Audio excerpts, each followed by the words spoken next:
After a much-needed week off the pitch, St. Louis FC would host the red-hot New York Red Bulls 2 at Worldwide Technology Soccer Park. St. Louis FC struggling a bit of late, conceding the first goal in 6 straight matches, as well as only earning 3 points in their last 4 league contests.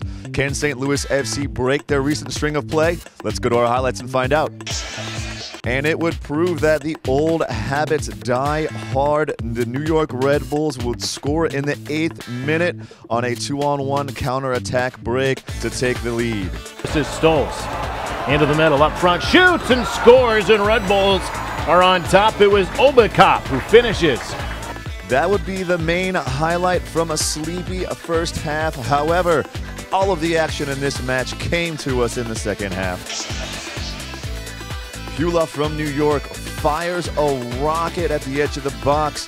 Pace couldn't get a hand on it, putting New York up 2-0. And then the ball would find Bushu in the box in the 59th minute. Substitute Rinkin, and he couldn't get a shot off, but still across the mouth of the goal, and it's in. That one came. But New York was not done scoring. With St. Louis FC throwing everyone forward, they would fall to another counterattack in the 83rd minute. And it's picked up there by Castellanos into the box. Castellanos still with it, taps it in. It's 3-1 Red Bulls.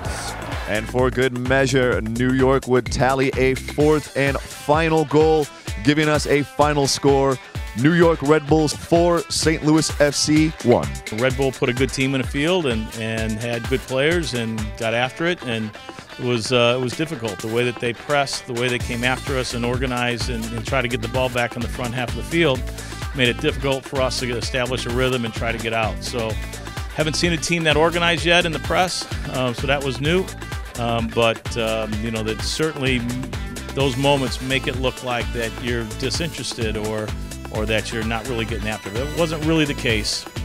We needed more work, but part of it was to do with their organization and the way they press against the ball. There's been some frustrating times, especially lately, but at the end of the day, I really think we have the talent to do damage in this league. And the good news is that 14 games is a lot of games, and there's not that many points separating us from 6th place. So when you put a couple W's in a row, which this team is capable of doing, we'll be completely fine. Then St. Louis FC will hit the road for the next 2 weeks, taking on Wilmington and Charlotte before returning home on July 11th to play Richmond. For all of us here at St. Louis FC TV and the rest of the Fleur de Lis faithful, thank you for watching.